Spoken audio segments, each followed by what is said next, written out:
Craig and I are here to give a theatrical review of a production that we saw this week. Merrily We Roll Along, music and lyrics by Stephen Sondheim, book by George Furth, and directed by John Doyle. Now, this is a combination which was very important to us, and the reason we actually stopped in Cincinnati. This was at the Cincinnati Playhouse to see this production. A, Sondheim, love it. B, John Doyle. We have now seen three John Doyle productions, two live, one through Netflix. We saw his Sweeney Todd Company, and now Merrily We Roll Along. And he has a very unique approach to producing and directing Sondheim, and that is that the actors all play their own musical instruments. It's a very stripped down, very not low-key, but that's not the big extravaganza that we saw of Follies in the beginning of January with 40 people on stage. Merrily only had 13. It's a very interesting piece. Merrily We Roll Along has always been the problem child in the Stephen Sondheim oeuvre, and it was pretty clear to see why for a couple of reasons. The story is about three friends, and about that whole notion of old friends, friendship. How does that endure through the years? And also success, the arts. How do we succeed in the arts? How do we hang on to our dreams or not? So Craig, first off, let's talk about what did you like about this production of Merrily We Roll Along? There were a lot of things to like, and I loved the stripped down, bare to the core theatricality of the piece. Any blocking move that was in the play would have not been found in any how to block a play book.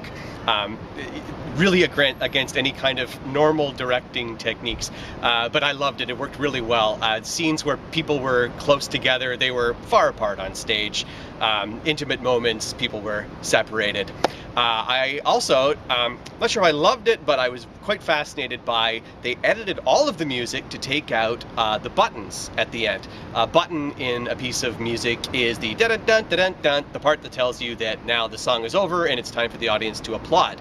And at the end of songs, they would just go right back into the dialogue. And so there was never a break for the audience to applaud. And I kind of like that because sometimes applause is a real break in the action of the play. And they were clearly trying to move this story along expeditiously. In fact, they cut it down to a one-act play. It was an hour and 45 minutes long in length. And I really loved how expeditiously they tried to tell the story. The other thing I loved was the design. Again, stripped right down. The play is ostensibly about a musical theater composer, and so there really was no set or props on stage. It was just sheets of musical theater scores. Big stacks of them would become tables and chairs. Any kind of prop was just a musical instrument. Like a flute became a microphone, a shaker became a drink. And in fact, there was only a grand piano, and that became a set piece even. Yes, even the grand piano that took center stage was a set piece, and that I loved. Now let's talk about the problems/issues with the play. Concerns! Lindsay, what were your concerns? Here we go. So I'm going to talk about the book. So there's really two big themes. Friendship, how does one sustain friendship, and what causes friendships to break up? And also the notion of growing up. Franklin Shepard, who is really the lead, it's sort of banged into his head with a hammer by the other characters. You know, you gotta grow up, you gotta grow up, you know, hey, you gotta grow up. And also the notion of as an artist, what are our artistic dreams and what do we do or not do to hang on to them? And I hated all three of the way all three were really approached in the book. One, it's not really about friendship. It's one guy, Franklin, and then two other characters, Charlie and Mary, who are not as well developed. And the main guy, Franklin, who was told to grow up over and over again, never does. Never makes an adult decision. He makes childish decisions, one right after the other, to the point where he is completely unlikable. And the notion that our artistic dreams, how we hold on to them, what we're taught in the book is that you abandon them, you are absent from them, you drink them.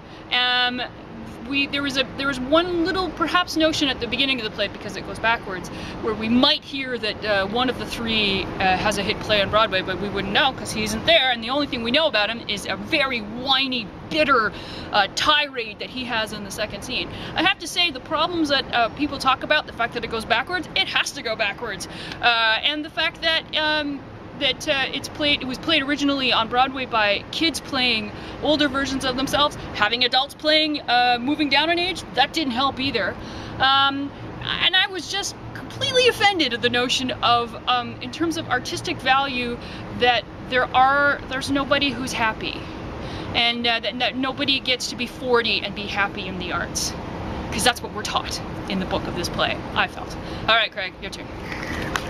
I didn't have quite the book problems that Lindsay had. I mean, yes, at the end of the play, or the beginning of the play in this case, since it goes backwards, everything is devastated about their friendship, everything is devastated about their artistic integrity, but I don't think that the story is meant to be a story about everybody. I think it's meant to be a story about these people and their development through time.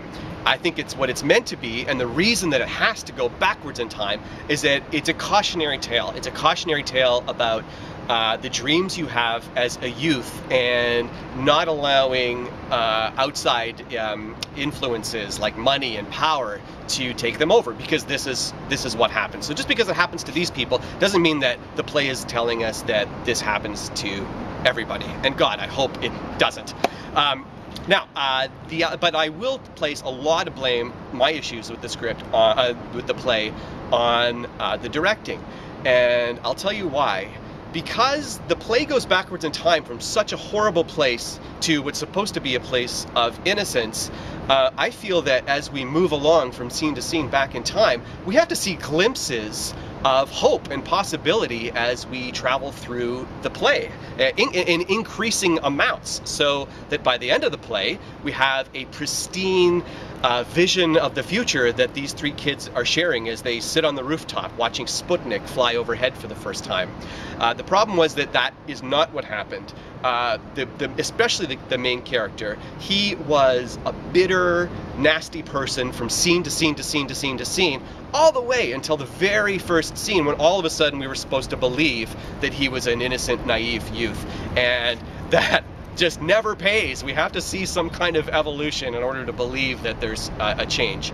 And what's really curious is that I think it's the director, and I think the director is not a director who believes in passion and the human spirit.